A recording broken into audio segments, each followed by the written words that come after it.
जैसा कर्म वैसा फल।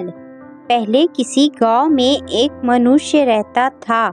उसकी पत्नी मर गई थी। उसी गांव में एक नारी रहती थी जिसका पति मर चुका था।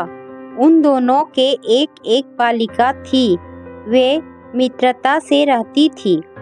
एक दिन जब मनुष्य की कन्या महिला के घर आई तब महिला ने कहा, तुम घर जाकर अपने पिता को कहो कि मैं उनके साथ विवाह करना चाहती हूँ। यदि मेरा विवाह उसके साथ हो जाएगा तब मैं तुमसे अधिक प्यार करूँगी।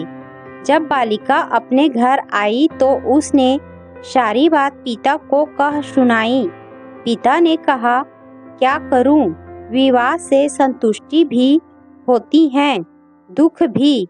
उसने अपनी पुत्री को कहा, बालिके, मेरे जादू वाले जूते को लाओ, उसमें जल भरो। यदि जल उसमें नहीं ठहरेगा तो मैं विवाह करूँगा। उस जूते में एक छेद था। डालते ही सारा जल नीचे गिर गया। शीघ्र ही शुभ बेला में उनका विवाह हो गया। पहले तो नारी ने उस बालिका का आदर किया, किंतु बाद में उसे दुख देने लगी तथा अपनी पुत्री का पोषण अच्छी तरह करती थी।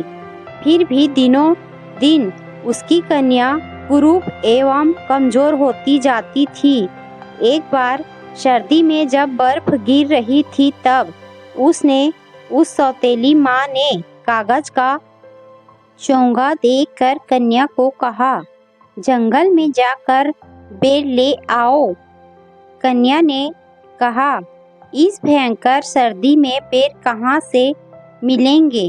उसे फटकारती हुई सौतेली माँ यो कहने लगी, हे निर्लजे, जब तक तुम बेर नहीं ले आओगी तब तक इस घर के दरवाजे तेरे लिए बंद रहेंगे।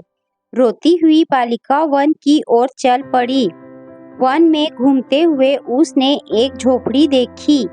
वहाँ 3 बौने सिगड़ी ताप रहे थे। जब वहाँ बैठकर वह कन्या भोजन करने लगी थी तब सफेद मूंछों वाले बौने ने कहा, हमारे लिए भी कुछ भोजन दो। उन चारों ने अच्छी प्रकार बांटकर भोजन किया। सफेद मूंछों वाले बौने ने कहा, तुम इस भयंकर शीत में कैसे आई? उसने सारा वृतांत सुनाया। बौने ने कहा, तुम झाड़ू लेकर झोपड़ी को साफ करो, हम तुम्हारे लिए बेर लाएंगे। बालिका की विनम्रता एवं परिश्रमशीलता को देखकर बौनों ने उसे वरदान दिए। एक ने कहा, यह कन्या दिन प्रतिदिन सुंदर हो। दूसरे ने कहा, जब यह बोलेगी तब इसके मुंह से सोने के टुकड़े गिरेंगे। तीसरे ने कहा, यह कन्या किसी राजकुमार की महारानी बनेगी। बेर के फल लेकर वह घर पहुंची। बेर के फल देखकर माता चकित हो गई। जब कन्या बोलने लगी तब वहाँ सोने के टुकड़ों का ढेर लग गया। लड़की की इस अमानुषिक शक्ति को देखकर सौतेली माँ सोने के टुकड़े लेकर चुप हो गई। यह सुनकर सौतेली माँ की पुत्री ने कहा, माँ, मैं भी वन में जाकर बेर के फल लाऊंगी। वन में घूमती हुई वह भी वहाँ पहुँची जहाँ बौने रहते थे। वह इच्छा अनुसार झोपड़ी में जाकर मक्खन खाने लगी। सफेद मूंछों वाले बौने ने मक्खन मांगा। उसने कहा, मेरे पास मक्खन नहीं है। बौने ने कहा, झाड़ू लेकर इस झोपड़ी को साफ करो। लड़की बोली, क्या मैं तुम्हारी नौकर हूँ? ऐसा कहकर बेर लेने के लिए वन में घूमने लगी। उन तीनों बौनों ने उसे साप दिया। एक बौने ने कहा, यह दिन प्रतिदिन कुरूप होती जाएगी। दूसरे बौने ने कहा, जब यह बोलेगी तो इसके मुंह से मेढक निकलेंगे। तीसरे बौने ने कहा, यह दुखित होकर मरेगी, कहीं भी उसे बेर नहीं मिले और वह घर पहुंची। जब वह बोलने लगी तब उसके मुंह से मेढक निकले। पुत्री की यह स्थिति देखकर माता बहुत दुखी हुई।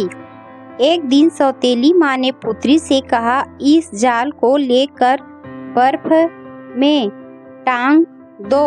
वह वैसा ही करने लगी। उसी मार्ग से एक राजा जा रहा था। सुंदर बालिका को देखकर उसने कहा, सुंदरी बालिके, क्या तू मेरे साथ विवाह करेगी? बालिका ने कहा, यह मेरा महान सौभाग्य होगा। राजा बालिका को राजमहल में ले आया और उन दोनों का विवाह हो गया। 1 वर्ष बाद उसने एक पुत्री को जन्म दिया।